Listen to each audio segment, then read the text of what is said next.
Okay, it's another day. Even though we don't have that other piece from Dregs I wanted to show you guys, I'm still going ahead and dropping the fuel tank. Going back into the fuel pump again someday in the future. Might even go sub-pump and get rid of this, but guarantee that was my issue. Lexi's over here chilling.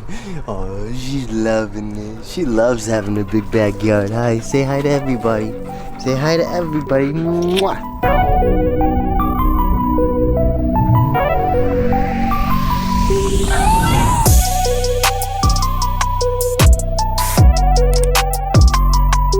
Well, my friends, it's that time that I gotta drop the tank again. That's my hydro.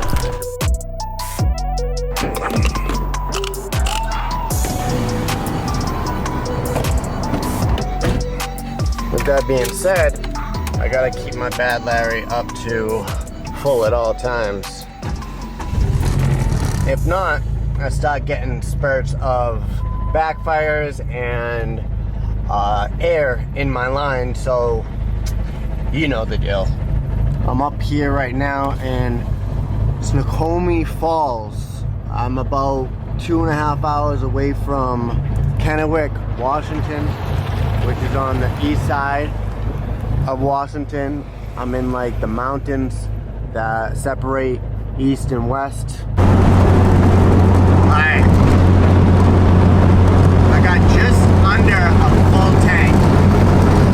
I don't think I'm gonna be hitting crazy mountain inclines. I'm in Yakima. I think I might be saying that right. Might not, but there are some crazy hills out here. But nothing intense where it comes to mountains. This incline isn't so bad.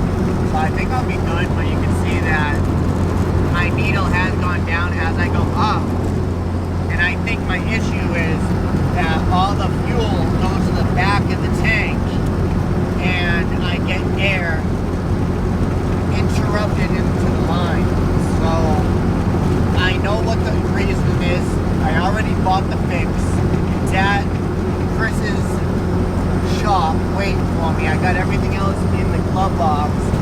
As I'm looking at the FedEx tracking, it says pending, initially expected Thursday, 8/25/2022. It's in transit, Nashville, Tennessee, on 9/10/2022 at 12:53. So I don't think I'm getting you guys. When you go into the mountains, you got tractor trailers that can't get up there. Oh, that was an SRT8.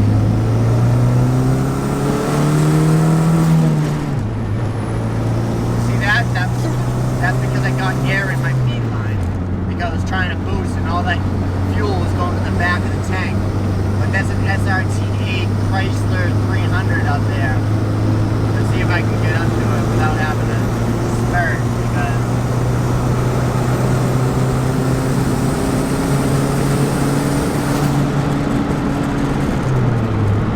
woo! Look at this! Some views right there for you guys.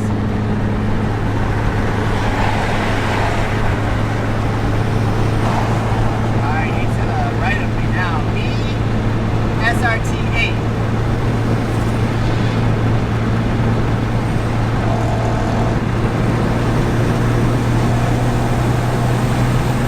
I'm in fifth gear, yo. I'm not gonna race it.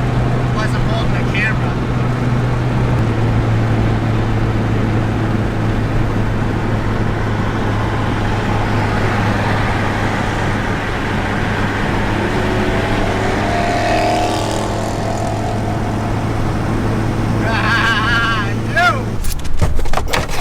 Once again.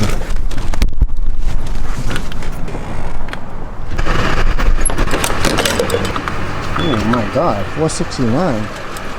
Can't say no to that. I just paid $4.99 in Everett. So we paid $17.51 for 3.72 gallons. Okay, it's another day. Even though we don't have that other piece from Dregs I wanted to show you guys, I'm still going ahead and dropping the fuel tank. I have that hose off. I have the other vacuum hose, I'm assuming, or whatnot. That also goes to the filler neck. The filler neck now moves, and I'm a little weary, so I'm gonna take this off just to see what's up. I never really took a look at, which I don't know if you guys can see well, but my filler neck, that's original. I've never really, like, I've taken it out, I believe, or I just pushed it back. I think I just pushed it back. What I really wanted to see is why it moves so much. You know what I mean?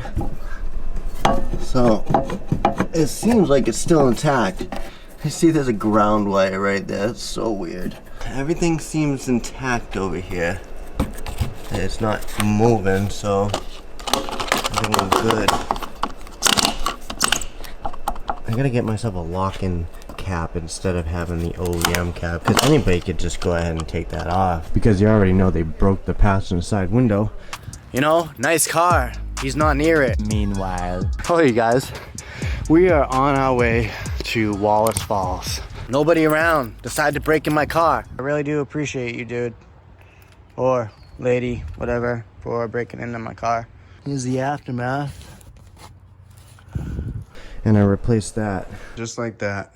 She is now replaced with an OEM Chrysler. Let me just go ahead and drop that tank and pull that canister out for you guys. We have my dirty tank that Chris donated from his parts yard back there the day when I melted back here, and we still have the tank. We have my other tank right here that I melted because I didn't have the heat shields on. So when we put the canister back in, we were trying to line this indentation up to right here, and we twisted the canister a few times, which ended up doing something to my canister setup, fuel pump. I just want to show you guys real quick before I actually open it up and show you guys my 525 Hellcat fuel pump on my E85 compatible 3/8 ID fuel hose. So, but let me see if I can just pull this out like that. So that's my hydromat. It's a little dirty. You can see I have -6 AN feed and return. This is my feed, that's my return. It goes right back into the tank, and it doesn't go right back into the canister. And from what I've heard, letting it go back into the canister is not a good idea. The fuel going back into the canister is actually gonna heat the fuel pump up more, because the fuel that was not combusted into the engine and went back into the return line is a little bit warmer due to the engine. I'm glad I did my setup like that. I'm gonna keep my setup like that. I really want to take the canister apart and see what's going on and change out the parts that I bought. I'm basically gonna swap the fuel into that for the time being. Quick shout out to Jimmy Ballard. He actually sent out a 2-part epoxy type resin for like gas pumps. Now this is E85 safe, so it can actually go inside the tank. Y'all know that we have plastic gas tanks. We can drill them, but you know, essentially it might leak. What I really need to find out is what's going on in here, because I know it's sucking up, but I'm assuming I'm getting air in my canister. Now that I have the canister out, I can see if Chris can hold the camera, and I can go ahead and disassemble it and see what's going on. But I don't know if it's pulled down a little bit. That's what I'm saying. I think that little Can you see in there? I think it moves a little bit. So if I do disassemble here and I take it out of the canister, I can really see. Get a good visual on it. And I'm gonna use that epoxy there, so it actually seals. Maybe, I'm hoping. I know it's hard to see, but inside this little bottleneck adapter piece that goes on the bottom of the fuel pump, there's a little dot right there, and that dot goes in this hole, and that little metal piece, where's that? Do you have it? Yes. This essentially sits like this, but it wiggles, and I can feel the dirt in between and the gap, the seal and that. Now the new piece that I have that's stuck in Tennessee goes over the 450 and the 525, but I don't have it right now. But I don't want to tell you too much about it because I want to show you guys. So That's what my fuel canister looks like, how I modified it, you guys. This is a fuel sock. I do have a new one, but I'm probably just gonna go ahead and reuse that one so it doesn't look too bad. So I had to have a sock. I have a new one, like I said, but there's nothing really wrong with this one. I had to do my little rewire in there. But we're gonna go ahead and clean out that tank and get rid of all the dirt that's in it. This is a fit-in for the bottom of the adapter that I bought, but that hasn't got here. And this is gonna be on the hydromat. I'm gonna swap the straight neck for a 90 degree. That way I can lay the sock and not have this stupidly long 3/8 hose sticking up. I'd rather have it go up at an angle, 90 degree, straight to the fuel pump. You see how that naturally has that crease in it and pulls it over like that? Like that, because it's been sitting like this. Even these right here being bent. Yeah. If that naturally takes that shape inside your tank, these were sticking up. Right. I'm gonna try to reuse this in the same spot. I know it's not ideal, you guys, but since I don't have this new adapter, I can't really go ahead and convert it right now. Shout out to Cody. You honestly helped me out a lot, bro. I wouldn't have been able to find that piece, the adapter, without you. So shout out to you, man. I gotta stop messing around. I gotta swap that over. Gotta clean up the tank and all that. I just keep on giving you guys updates. Let me get into this and yeah.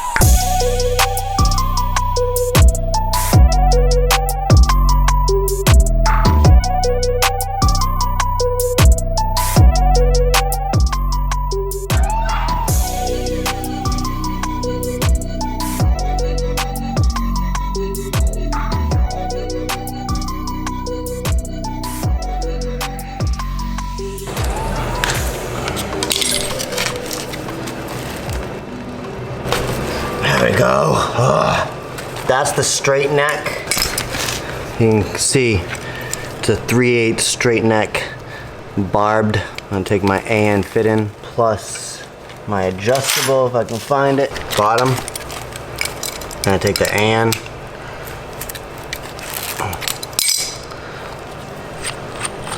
There is no white tape. Don't be putting that stuff on here, you guys. Now we got, hopefully, the right thread pitch. I went by what I saw on Holly's website. Woo-wee! There we go. Not too much. I don't want to ruin anything. A quick overlook of this addition piece that I found on eBay. It's from Z1Motorsports, and it fits the bottom of the fuel pump, no problem. There's a little rubber O-ring inside of it. And when we took it apart, right, it was just on there. It was probably like this, moving around, because if any air gets through here or past that rubber O-ring, that's when you're gonna have like a bucking issue. It basically fuel cutout, air in your line. So what I did is I cleaned up inside that to take the O-ring off, and this has already been clean. I was just talking to Chris off air, and it popped on there. Like it popped, but now you can see it doesn't move.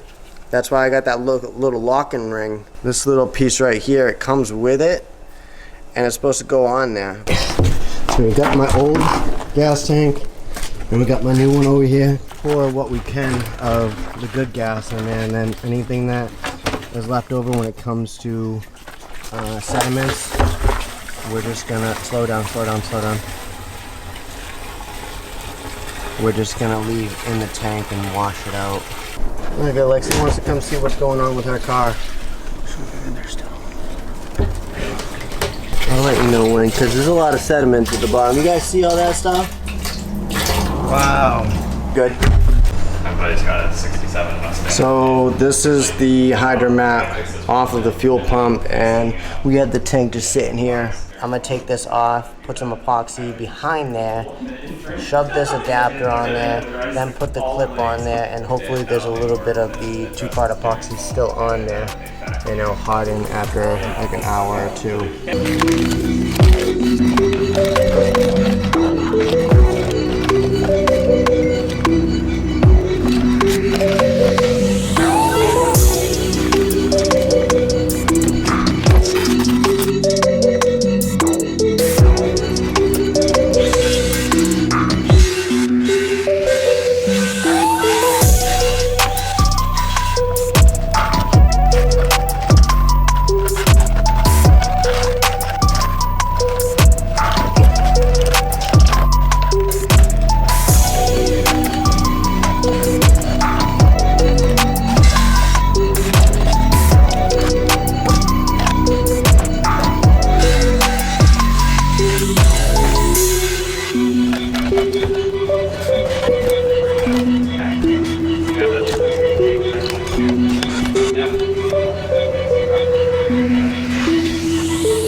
We got the canister in line where the 3/8 ID hose goes through the canister to the Holley hydromat. Everything seems good to go.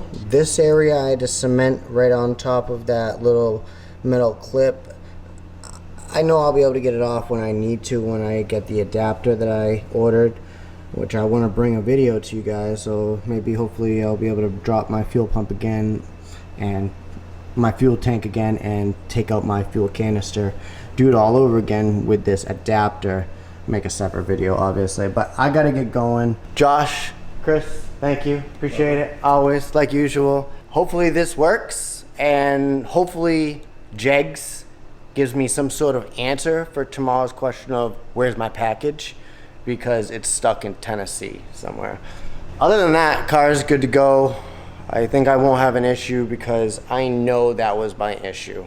Like the Holley hydromat, the fitting, that straight fitting, and the 3/8 hose going to the fuel pump was fine. But like when Chris was looking at it in the canister, seemed fine, but I guarantee it was loose. And when I get air in my tank and the level of fuel lowers, I'm gonna start having issues with bucking and fuel cutouts, etc. So I didn't want to hurt my motor. You guys know I'm doing this cross country thing, and I'm really trying to succeed to be the first Neon SRT4 to cross country in a fully built, fully tucked, fully caged, everything.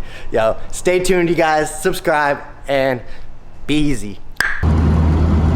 Well, I have my A6300 down there, but I'm already on my way.